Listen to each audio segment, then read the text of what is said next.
வாழ்க வளமுடன். நம்ம எல்லோரும் அலையலையா அலைஞ்சிட்டு இருக்கோம். அலையலையா ஆயுது நிறைய விஷயங்கள், அலைகள் இங்கிருந்து பாய்ஞ்சிட்டு இருக்கு. இப்ப இந்த மாதிரி எல்லாம் அலைகள் நமக்குள்ளார இருந்து பாய்ஞ்சு போயிட்டு இருக்கும் பொழுது அது என்ன ஆகுது? ஏதேதோ ஆகுது இல்லையா? அந்த அலைகள்ல நாம என்ன செய்யலாம்னா, வேதாத்ரி அலைன்னு ஒண்ணு இருக்கு, வேவ்ஸ் ஆஃப் வேதாத்ரி. அதுக்குள்ளாக நம்மளை இணைச்சிக்கிட்டோம்னா என்ன ஆகும் யோசிச்சு பார்த்தோம்னா, அந்த அலை அவ்வளவு அற்புதமான அலையாக இருக்கும். கடல்ல போனாலும் அலைகள் இருக்கு, அந்த கடல் அலைகளை பார்க்குறோம், நல்லா இருக்கு. ஆனா வேதாத்ரி அலை இருக்கு பாருங்க, அந்த அலை, அந்த வேவ்ஸுங்கிறது பிரபஞ்சத்துல இருக்கக்கூடியது. வேதாத்ரி மகரிஷி ஒரு மகான், அவர் என்ன செஞ்சிருக்கிறாரு, தன்னுடைய மனசை அலைஞ்சிட்டு இருந்தது இல்லையா, அந்த மனசை எடுத்து பிரபஞ்சத்தோட இணைச்சாராம். அந்த இணைக்கும் பொழுது அங்க இருந்த அலையும் இந்த அலையும் இணைந்த போது அவருக்குள்ளார நிறைய விஷயங்கள் வந்தது. அது நம்மளை மாற்றக்கூடியது. அப்ப இந்த அலைய அந்த வேதாத்ரி அலையோட நம்ம இணைச்சோன்னு சொன்னோம்னா என்ன செய்வோம்? பிரபஞ்சத்துல இருக்கக்கூடிய விஷயங்கள் எல்லாம் நம்ம தெரிஞ்சுக்கிட்டு நம்மளுடைய வாழ்க்கை முறையை மாற்றத்துக்கு உதவியாக இருக்கும். அந்த வகையில நாம எல்லோரும் சேர்ந்து இந்த மகரிஷியோடைய வீடியோவை கேட்க போறோம். கேட்கறதோட என்ன ஆகும், நாம அலைஞ்சிட்டு இருக்கோம் இல்லையா, அந்த அலை ஸ்டேபிளா கடல்ல போனோம்னா அப்படியே நிற்கும் பாருங்க. அந்த மாதிரி நிக்கிறதுக்கு ஒரு முறையை தான் இந்த வேவ்ஸ் ஆஃப் வேதாத்ரிக்குள்ளார நாம இணைய போகின்றோம். இப்ப இந்த வீடியோல மகரிஷி என்ன பேசியிருக்காங்க அப்படின்றது முழுசா எனக்கு தெரியாது. கொஞ்சோண்டு கேட்டேன். அந்த கேட்ட போதே ஒரு இன்ட்ரெஸ்ட் கிரியேட் ஆச்சு. உங்களோட எல்லாரோடையும் சேர்ந்து உட்கார்ந்து கேட்டோம்னா நல்லா இருக்கும் அப்படிங்கிறதுக்காக முழுசா கேட்க போறோம். அதுல இருக்கக்கூடிய நிறைய விஷயங்கள் இருக்கு. ஒரே ஒரு விஷயத்தை மட்டும் இப்ப நாம பார்க்கறது என்னன்னா, அலைகள்ங்கிறது கடல்ல வர்றத நிறைய பார்த்துருக்கோம். போய் உட்கார்ந்து நம்ம பார்க்கும்போது ஒரு அலை வரும், இன்னொரு அலை போகும், அதுக்கு நடுவுல என்ன ஆகும்? மோதும்.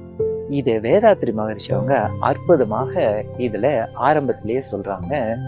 ஒரு அலை வந்து கொண்டு இருக்கு, அதாவது அங்கிருந்து தண்ணி புஷ் செய்து தள்ளிட்டு இருக்கு, கிராவிட்டி.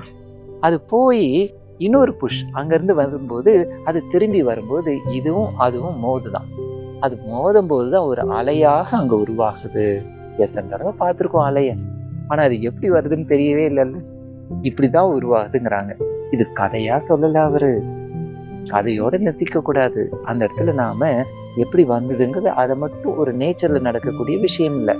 இமிடியேட்டா அவர் என்ன செய்யறாரு, மனசுக்குள்ளாக வராங்க, வாழ்க்கைக்குள்ளார வராங்க. இது போலதான் வாழ்க்கையில நிறைய அலைகளும் உருவாயிட்டு இருக்கு, மன அலைகள். இந்த மன அலைகள் ஒரு இடத்துல போய் மோதுது, சிலர்கிட்ட போகுது. அது போகும்போது அங்கிருந்து ஒரு அலை வருது. இந்த அலையும் அந்த அலையும் மோதும் போது என்னெல்லாம் மாற்றங்களாகும் நமக்கே தெரிய முடியா. அது ரொம்ப சுவாரஸ்யமா, ரொம்ப ஜோக்கா, அழகா நிறைய விஷயத்துல இருந்தாலும் சீரியஸா நிறைய சொல்லியிருக்காங்க. அந்த விஷயங்கள்லாம் கேட்போம். நான் சொன்னது ஒரு சின்ன துணுக்கு, அதுல உள்ள பார்த்தா நிறைய விஷயங்களை இது போல சொல்லியிருப்பாங்க. நான் இன்ட்ரெஸ்டா இருக்கேன், கேட்கணும். கேட்டது எதுக்குன்னு சொன்னா, நமக்குள்ளாக மாறணும், பிரபஞ்சத்தோட இணையணும். அந்த பிரபஞ்சத்தோட இணைந்து பழகிட்டோன்னு வச்சுக்கோங்க. ஏன்னா வேதாத்ரி மகரிஷி அந்த இணைப்பிலேயே இருந்தவங்க. அந்த இணைப்பிலே இருந்தவங்களோட இணைந்து அந்த பிரபஞ்சத்தோட நாம இணையும் பொழுது நம்முடைய அலைகளும் அந்த பிரபஞ்ச அலைகளும் ஒரு அற்புதமான வேவ்ஸ் ஆஃப் வேதாத்ரி என்கிற அலைக்குள்ளாக இணைந்து பயணிப்போம். இப்ப நான் இதை கேட்க போறேன், நீங்களும் சேர்ந்து கேளுங்க. மாற்றத்தை அதுக்கப்புறம் நம்ம பார்க்கலாம். வாழ்க வளம்.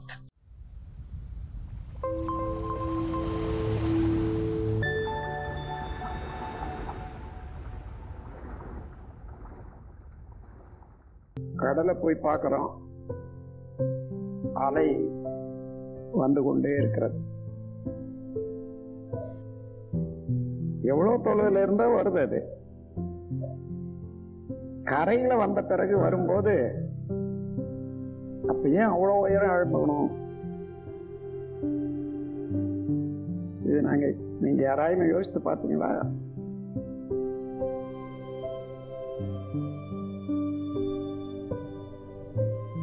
அலை வருது, முடிவுல கரையில வந்து முடியுறது, அந்த கிட்ட வரும்போதுதான் அலை ஜாஸ்தியா எழும்புது. ஏனென்றா அந்த அலையில எது அலையா இருக்குதுன்ற போது கடல் நீர் தான். நீர் தான் அலையாக இருக்குது. நீர் என்ற நிலை பொருள், அது ஓட்டம் அலை.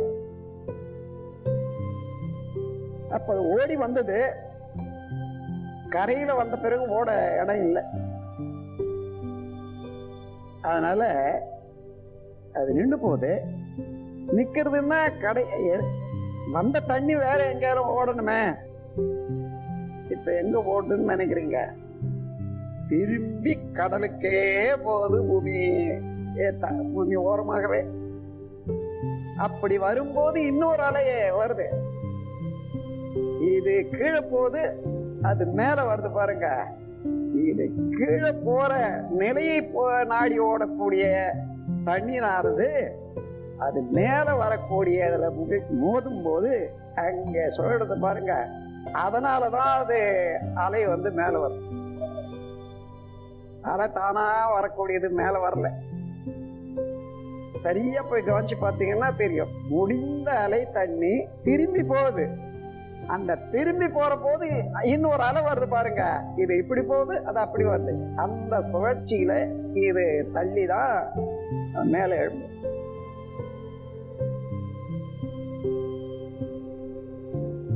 பிரபஞ்சம் முழுவதிலும் நிலையும் அலையும் தான். என் மனம் ஓடுது, என்ன சொல்றேன்? யார் சொல்றது? மனம் சொல்லுதா, உடல் சொல்லுதா, அறிவு சொல்லுதான்னு பார்த்தீங்கன்னா எல்லாவற்றையும் உணரக்கூடியது அறிவுதான். ஏன்னா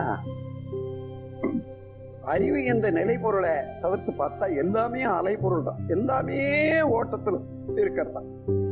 அப்படி ஓடுவதில் இருந்து வரக்கூடியது விரிவு அலைன்னு சொல்லும். அந்த ஓட்டுற அலையோ அதிலிருந்து வரக்கூடிய விரிவலையும் எங்க போய் மோதும்? இருப்புல தான் போய் மோதும். இருப்பு தான் வாங்கிக் கொள்ளும். அப்ப இருப்பு என்றது என்ன என்ற போது அதுதான் இறைநிலை. பிரபஞ்சம் முழுவதிலும் இருப்பாக இருக்கக்கூடியது அதான் மெய் என்று சொல்லும். மெய் அசைந்தால் உயிர், இதான் இலக்கணம். அசைவு நிலையில உயிர், இருப்பு நிலையில மெய். அந்த மெய் என்பது இறைநிலை, அசைவு என்பது உயிர்நிலை. அந்த இப்ப ஒரு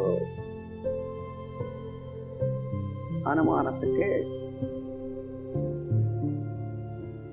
தத்துவம், உண்மையான இயற்கை தத்துவம் இருக்குது, ரொம்ப எளிது. அதுவும் இறைநிலை உணர்வு ரொம்ப தெளிவு.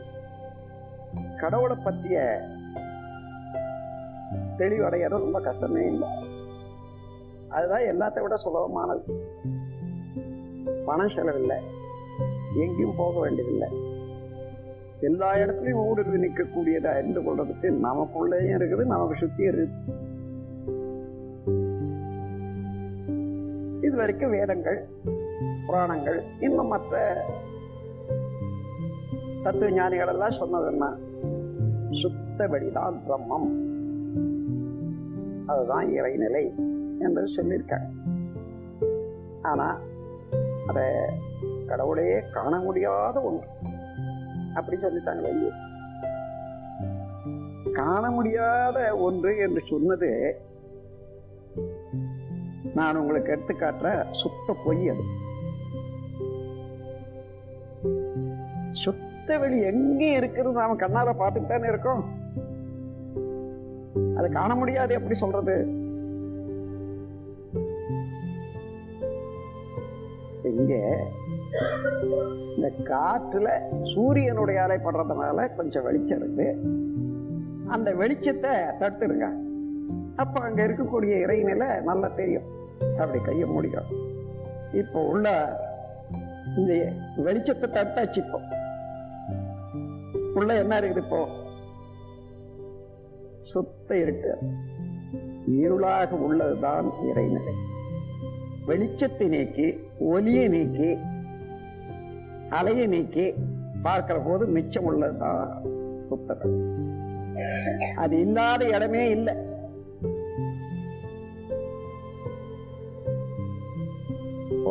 அணு என்பது இயக்கம் என்பது உங்களுக்கு தெரியும். ஆனா எப்படி இயங்குது? அந்த வெளியானது தனக்குள்ளாக அழுத்தம் என்ற ஒரு ஆற்றல் உள்ள இருக்கு. அதனால அழுத்தம் என்றது வரும்போது இப்ப 4 இடத்துல இருந்து காற்று ஒன்னா வந்து சேருதுன்னு வச்சுக்க. ஒரு இடத்துல என்ன ஆகும்? சுழலும். அததான் சுழல் காத்துன்னு சொல்றோம், டொர்னாடோன்னு சொல்றோம். சுழண்டு சுழண்டு சுழண்டு அந்த காத்து சரியா சமமடைகிற வரைக்கும் அந்த சுழல்ல அடிக்குது. அதே போல அகண்டாகாரமாக உள்ள பிரம்மம், சுத்த வெளி, மெய்ப்பொருள், அதனால இருந்தது அழுத்தம்.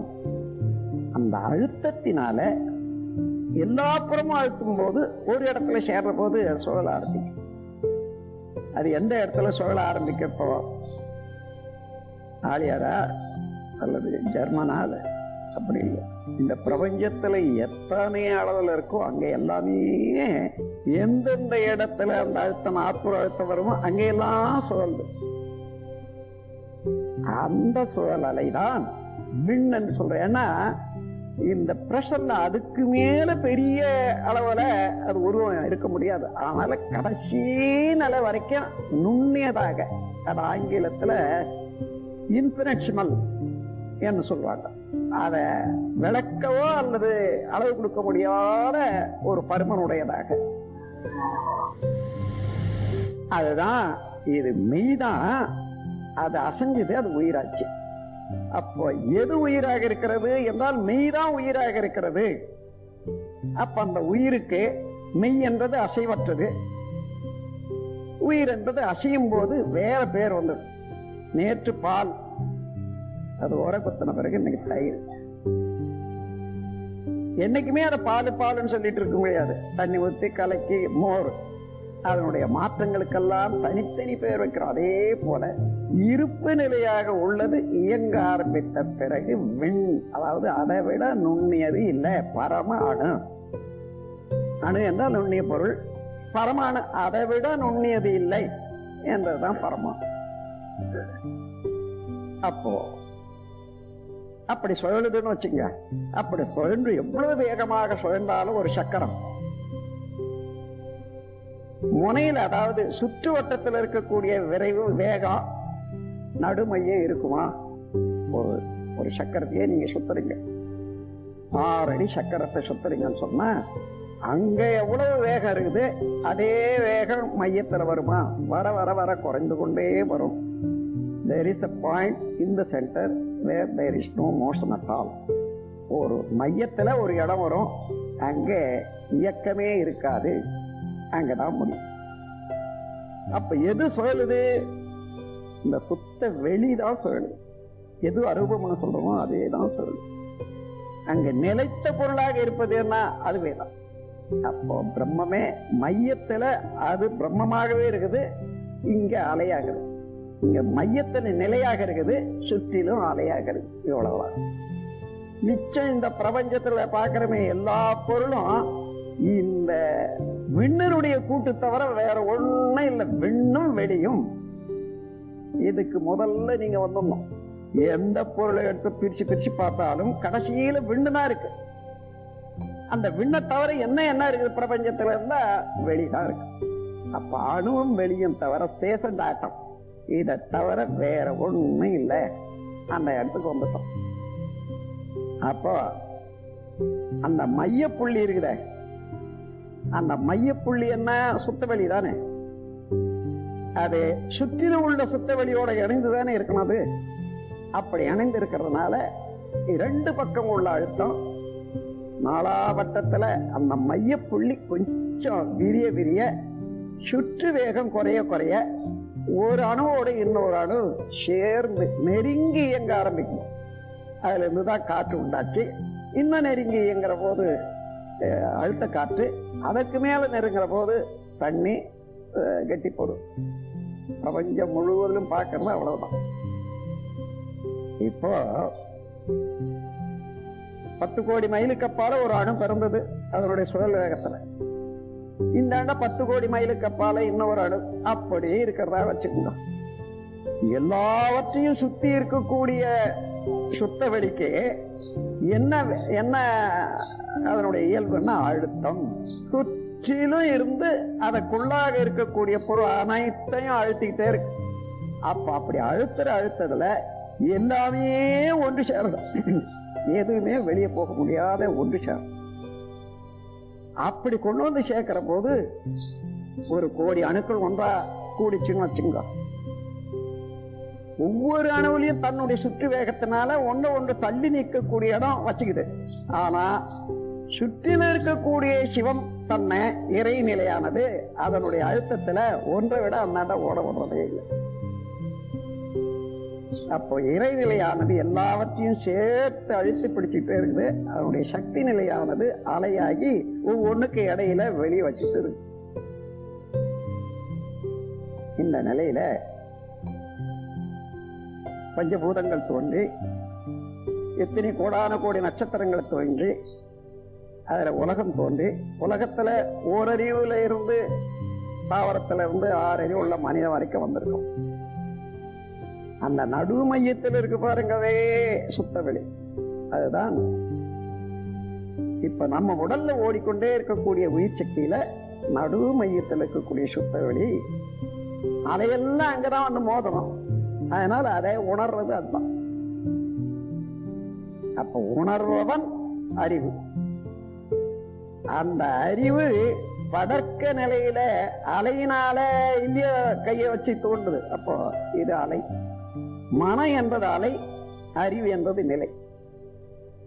நிலைப்பொருளாக உள்ள அறிவு அலை என்ற பரவலால இயக்கத்தினால ஒன்றோடு கொண்டு தொடர்பு கொண்டு உணர்ந்து கொள்ளும். அப்ப எப்பொழுதுமே இந்த படக்க நிலையில உள்ள மனம் புலன்கள் மூலமாக வெளியிலேயே திரிந்து உருவம் எடுக்கிறது, குணமாக மாறது, இன்ப துன்பம் அனுபவிக்கிறது, இப்படி இருக்கு. அதே மனம் நான் யாரு என்று தன்னை உள்ள எங்க இருந்து புறப்படுகிறோமோ அந்த இடத்தை நோக்கி பார்க்கிறதோ அகத்தவம்னு சொல்லும். அப்படி அகத்தவத்துல அதனுடைய உயிரை உணர்வு எந்த இடத்துல இருந்து வருது. உயிர் மையத்தில் இருக்க அறிவையும் உணரும். நான் மனம் மட்டும் இல்லை, அறிவாக இருக்கிறேன். அதே அறிவு நடுமையத்துல விண்ணினுடைய நடுமையத்தில் இருந்தாலும் சுற்றிலும் அது தொடர்பு கொண்டிருப்பது சுத்த வெளியோட தான். ஆனா உடலுக்குள்ளாக அந்த சுத்த வெளி ஜீவகாந்தமாக இருக்குது. ஏன்னா சுத்த வெளியில அலை இயக்கம் இருப்பதனால காந்தமா இருக்கு. அதே வெளியில் இருக்கக்கூடிய வான்காந்தத்தோட தொடர்பு கொண்டிருக்கு. அதே வெளி பிரபஞ்சம் முழுவதிலும் தாண்டி அப்பால இருக்கக்கூடிய பரிபூர்ண சதாசிவம் என்ற வெளி. இந்த வெளியை 3ஆ சொல்லுவாங்க. அது சதாசிவம், பிரபஞ்சம் முழுவதும் இருக்கக்கூடிய காந்த ஆலை நிறைந்த ஒரு வெளி சிவம். அதே வெளி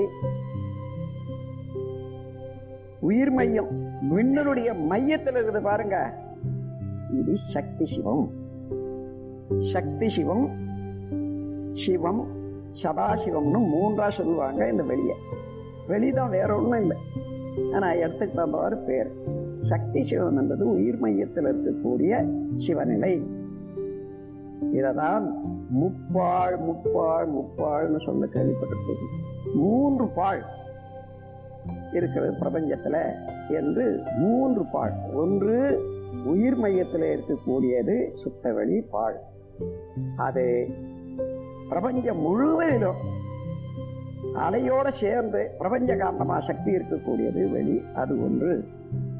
அது சிவம், சதாசிவம். இன்னும் மாறாமலே சுத்த வெளியாகவே இருக்கக்கூடியது, எல்லாவற்றையும் தாண்டியது முப்பாழ். இந்த நிலையில வந்த அலை நிலை என்பதுதான் மனமும் உயிர். இப்ப நான் என்ன நாம சொல்றோம், யார் சொல்றோம்? அலை சொல்லுதா நிலை சொல்லுதுன்னா அலையே சொல்றதாக இருக்கட்டும். ஆனா அந்த அலைதான் சவுண்டா கொடுக்குது. ஆனால் அந்த அலைக்கு வரக்கூடிய சக்தி எங்க இருந்து வருது? நிலையில இருந்துதான் அலைக்கு வரணும். அலைக்கு எங்க இருந்தும் நாம் எடுத்துக்கொள்ள முடியாது. அதனால நிலையில இருந்துதான் அலைக்கு வரும். அப்ப இந்த உயிர் மையத்தில் இருந்த நிலைக்கு எங்க இருந்து கிடைக்குது? சுற்றிலும் உள்ள நிலையில இருந்துதான் வேகம் கிடைக்குது. அந்த வேகம் எங்க இருந்து? எல்லாம் வல்ல முழுமுதற் பொருளாக பிரபஞ்சத்தையே தாங்கிக் கொண்டிருக்கக்கூடிய சக்தி ஒரே அழுத்தம். அந்த அழுத்தம் பிரபஞ்சம் முழுவதையும் அழுத்தி கொண்டிருக்கிறது. அதனால அணு தோன்றியது. அந்த அணுக்கள் எல்லாவற்றையும் சேர்த்து பிரபஞ்சத்தையே சேர்த்து அழுத்தி கொண்டு ஒவ்வொரு பொருளையும் இயங்க செய்து. அதான் அவனந்தி அணு அசையாதுன்னு சொல்லுவாங்க. ஏன்னா அசையறதுக்கு ஒரு சக்தி வேணும், அசையறதுக்கு இடம் வேணும். அசையறதுக்கு உள்ள சக்தியாக இருப்பது அதுவேதான், அது அசையறதுக்குள்ள இடமாக இருப்பது அதுவேதான். ஆகவே அவனந்தி அணுவாலும் அசையாது என்று சொல்றது இந்த கருத்தை தான். அந்த நிலையில இப்ப நாம் இறைநிலை தவம், அந்த இறைநிலையாகவே மனதை ஆக்கிக் கொண்டு அந்த இறைநிலையிலே இருக்கணும்னு சொன்னா அடிக்கடி நினைந்து நினைந்து நினைந்து அதை நினைக்கிற போது அதுவாக. நீங்க மாடு என்பதை பார்த்தீங்கன்னா எவ்வளவு நேரம் மாட்டை பார்த்துட்டே இருக்கோமா மனம் மாடாவே இருக்கு. மாட்டு அளவு எடுத்துக்கிட்டு மாட்டு குணத்துல இருக்கு. அதே போல ஒளியை பார்த்தீங்கன்னா கொஞ்ச நேரம் அந்த ஒளியாகவே நிற்கும். இறைவன் ஒளியாக, அதாவது காந்தம் என்ற நிலையில ஒளியா ஒளியா சுவையா மனமா உருவமாக ஆகும். அது மாதிரி நிற்கும். அதே மனதை சுத்த வெளியாகவே நினைக்கிறீங்கன்னு நீங்க என்ன ஆகுறீங்க? இறைவனாகவே பார்க்கிறீங்க, இறைவனாகவே நினைக்கிறீங்க. இறைவனாக ஆகலாம். அப்ப இறைவனாக ஆயித்தான் இறைவனை அறியணுமே தவிர இறைவனை அந்தாண்ட வச்சு இந்தாண்ட பார்த்து அறிய முடியாது. அப்படி அறியறதா நம்ம சுற்றிலும் உள்ள இதே சுத்த வெளிதான் இறைவன் தான். ஆனா அதுல அடங்கி இருக்கக்கூடிய ஆற்றலை, அதாவது அதை பூரணம் என்று சொல்லுவாங்க, எல்லாமே அதில் அடங்கிருந்து அதை உணர முடியாது. ஆகினால இறைவனை உணர முடியாதுன்றாங்க. இறைவனை பார்க்கலாம், நம்ம எங்கேயும் பார்க்கக்கூடியது இறைவன் தான், சுத்த வெளிதான். அததான் நீங்க சிதம்பரத்துல போனீங்கன்னா அங்க இறைநிலைய, அதாவது இறைவனை காட்டுறாங்கன்னு சொல்லிட்டு ஒரு ரூம் வச்சுக்குவாங்க. அது ஏதோ ஒன்னாயிரம் ரூபாயோ 2 ரூபாயோ வாங்கிக்குவாங்க. அங்கே போய் காண்பிக்கிறதுன்னா உள்ள பார்த்தீங்கன்னா ஒரே இருக்கு, சுத்த வெளிதான். இதுதான் போங்க போங்க. அத வெட்ட வெளி ரகசியம்னு சொல்லுவாங்க. அதை ரகசியமா வச்சிருக்காங்க. ஆனா சுத்த வெட்ட வெளிதான். அது ஏன் ரகசியமா வச்சாங்கன்னா பணத்துக்கு. ஆகவே அந்த கவியில கூட கொடுத்துருக்க அந்த இறைவழி என்றத எல்லாரும் பார்த்து கொண்டேதான் இருக்கிறோம். ஆனா பார்க்க முடியாத அந்த 2வது கவியில வரும், நீங்க பார்த்தீங்கன்னா தெரியும். அந்த இறைவழிய காண முடியாதுன்னுட்டு மாற்றுரை பகர்கின்றார் என்று அந்த கவியில வரும் பாடல்ல. ஆக பிரபஞ்சத்துல 2 பொருள் தான், சுத்த வெளி அணு. அந்த அணுவும் சுத்த வெளியினுடைய அசைவுதான் சொன்னா 2 பொருள் ஏது தப்புவோம். 2ஆவும் கண்ட போது துவைதம், 2 ஒன்றுதான் 2ஆ இருக்குதுன்னு கண்ட போது அத்வைதம். இதுதான் பிலாசபியில அத்வைதம். அப்படி 1 2ஆகி இந்த 2 ஒன்றுதான் தெரிந்து கொள்றது எது? அது அறிவு. அது விசிஷ்டாத்வைதம். ஒன்றுதான் என்ற போது, ஒன்றையே காண்ற போது அது அத்வைதம்.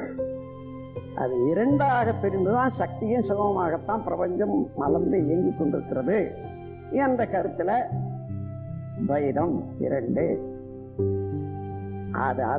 அது ஒன்றாக இருந்தாலும் 2ஆனது நான் பார்த்து அந்த உண்மையை தெரிந்து கொள்றேன். அதான் விசிஷ்டாத்வைதம். அந்த உண்மையை அறியக்கூடிய அறிவுக்கு தனியா பிரிச்சு வச்சு 3ஆக்குனாங்க பாருங்க. இங்கேதான் பதி, பசு, பாசம்.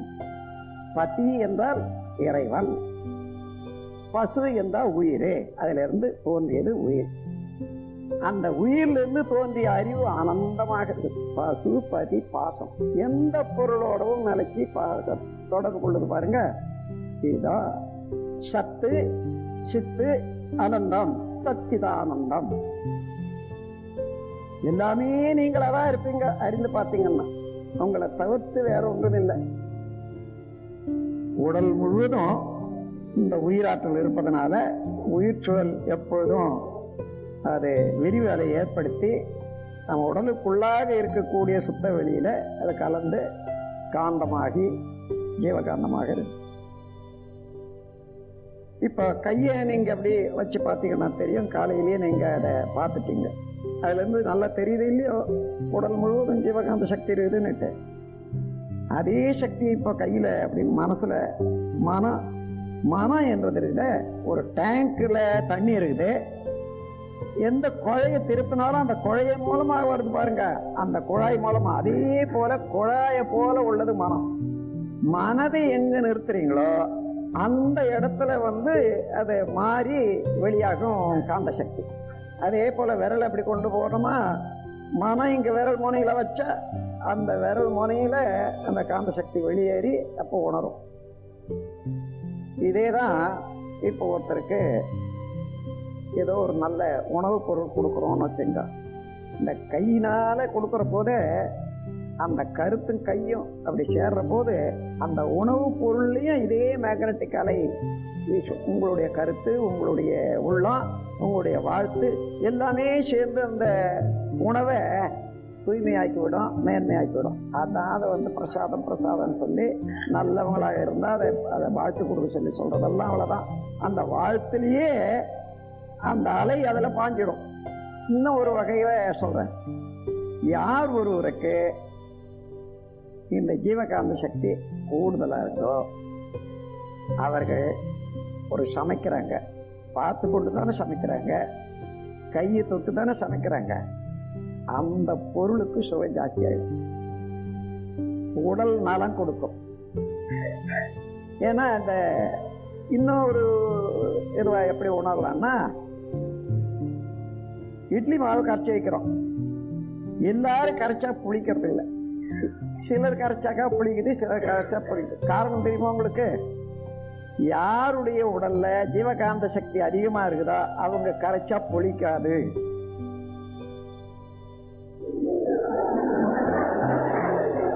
ஏன்னா அந்த ப்ரொடெக்ஷன் அங்க வருது. இந்த ஜீவகாந்த சக்தியில பாதுகாப்பு வருது. கொஞ்சம் நாள் ஆகும், 2 நாள் ஆகும் வச்சுங்களேன். ஒரு நாள்ல புளிக்கிறது 2 நாள் ஆகும். அப்ப அதுல இருந்து நல்லா தெரியுதல். அதே போல ஒன்று வச்சு ஒரே குடும்பம், மாமியார் மருமக பெண்ணு 3 பேர் இருக்காங்க. உங்க குடும்பத்திலேயே வச்சுங்க. நீங்க எங்கேயோ போயிட்டு வரீங்க, சமைக்கிறாங்க, இங்க சாப்பிட்றீங்க. அந்த சமையல் யார் செய்தாலும் அந்த பொருளை கொண்டு அதே மசாலாவை கொண்டு தானே அதே அடுப்புல தானே செய்திருக்கணும் இந்த 3 பேர்ல. ஆனா உங்களுக்கு சரியா கவனிச்சு பார்த்தீங்கன்னா இன்னைக்கு சமையல் யார் செய்ததுன்னு நல்லா தெரியும் உண்மையாகவே. அப்போ ஒவ்வொரு செயல்லையும் ஒவ்வொரு பொருள்லையும் அந்த ஜீவகாந்த அலையின் காரணமாக அதனுடைய தன்மாற்றம் உண்டாகும். அத்தகைய மாற்றத்துக்கு நம்ம உடலை, நம்முடைய மனதை ஒரு தூய்மையாக வைத்துக் கொண்டோமானா நாம் பார்க்கக்கூடிய பொருட்கள் எல்லாம் புதுமையடையும், புனிதமடையும். அதே போல நாம் பேசக்கூடிய சவுண்டு வருது பாருங்க, அந்த சவுண்டு போய் தொட்டாலும் கூட அதுல இருந்து வரக்கூடிய அலையில அவர்களுடைய அலையும் திரும்பும்.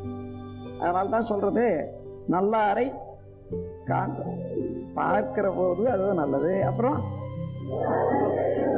நல்லா சொற்கேற்பதும் நன்றி என்றது இந்த அலைதான். அந்த அதே போல எண்ணம் அவங்க வாழ்த்துறாங்க சொன்னா அந்த வாழ்த்தும் அப்படிதான். எனவே அந்த முறையில இந்த ஜீவகாந்த சக்தி எந்த அளவுக்கு நம்ம வாழ்க்கையில நாம் பயன்படுத்துறோம் என்று தெரிந்து இந்த சக்தி அதிகமாக சேமிக்கக்கூடியது முக்கியமான அதாவது குடும்ப வாழ்க்கையில இருக்கக்கூடியவர்கள் எல்லாம், அதாவது ஜீவ வித்து குழம்ப அதிகமாக ஒரு வேடிக்கையாகவோ அல்லது இன்பம்னு சொல்லி அதிகமாக வெளிப்படுத்தாத, எப்போ சர்ப்ளஸ் இருக்குதோ அது வரைக்கும் உபயோகப்படுத்திக்கலாம். அதுக்கு மேல வெளியேற்ற போதுதான் வறட்சி ஏற்படுது. அந்த வறட்சி ஏற்பட்டுனா, ஜீவவித்து குழம்புல வறட்சி ஏற்பட்டுனா உயிர் சக்தி குறையும். உயிர் சக்தி குறைஞ்சா ஜீவகாந்த சக்தி குறையும். அவர்களாட்ட நினைவாற்றல் குறையும், அறிவாற்றல் குறையும், உடலாற்றல் குறையும். ஏதாயிலும் நோய் இருந்ததுன்னா அந்த நோய்கள் ஜாஸ்தியாகும். ஆகவே அந்த முறையில பார்த்தா ஜீவகாந்த சக்தியை ஒரு நல்ல முறையில வச்சுக்கணும். அதன் பிறகு அதை செலவு பண்றது இருக்குதே, அளவோட தான் செலவு பண்ணணும். இது தெரிஞ்சு நல்லதுக்கே செலவு பண்றோம். பிறருடைய உள்ளத்துல இனிமையை ஊற்றுவதற்கே நல்ல ஏதோ ஒரு வேலையை செய்ய சொல்றீங்க. ஏற்கனவே அவங்க செய்து கொஞ்சம் சோர்வு அடைகிறாங்க.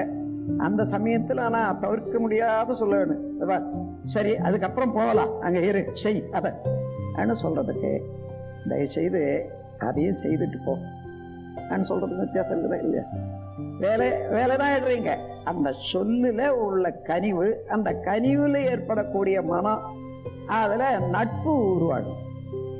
இல்லைன்னா அதிகாரத்துல வெறுப்பு உருவாகும். அதனால்தான் கமெண்ட், கமாண்ட், டிமாண்ட் இந்த மூன்றும் வேண்டான்னு சொல்றேன்.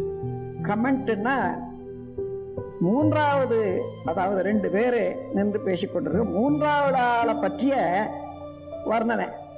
அவங்க என்ன அப்படிதான் அதை செய்தாங்க, இதை செய்தாங்க, இதை செய்தாங்கன்னுட்டு மூன்றாவது ஆளுடைய கேரக்டரை பற்றி இழிவாக பேசிக்கொண்டே இருப்பது கமெண்ட். அது எது வரைக்கும் நீங்க செய்யறீங்களா நம்ம உடல் சக்தி வேஸ்ட் ஆயிடுதான் இருக்கும். ஏன்னா ஒரு கெடுதலை பற்றி பேசும்போதே நம்முடைய ஜீவகாந்த சக்தி கேடடையுது. இப்போ மாந்திரிகள் இருக்காங்களே, அவங்க ஒரு ஆளை கூட கும்பிடுறாங்கன்னு வச்சுங்க. அதாவது தன்னுடைய ஜீவகாந்த சக்தியை விஷாலையாக மாத்துறதுக்கு அதுக்குரிய சில பயிற்சி, அதுக்குரிய காலம் இதெல்லாம் வச்சுட்டு செய்து இந்த தன்னை விஷமாக்கி கொண்டு அந்த விஷத்தை தான் அங்க கொடுக்குறாங்க. நாலாவட்டத்துல என்ன ஆகும், அதே விஷம் ஒரு கால அளவுல தான் அவனுக்கு தாங்க இந்த உடல், அந்த உடலை மாற்று. அது மாத்திரம் இல்லாத அந்த மாதிரி மாந்திரீகத்துல பிறரை கெடுக்கக்கூடியவர்களுக்கு என்ன ஆபத்து இருக்குன்னு சொல்ல பாருங்க. இப்போ பாவையை செய்து வச்சு அது மேல அந்த கெடுதல வேண்டிய காரியமெல்லாம் செய்யறாங்க.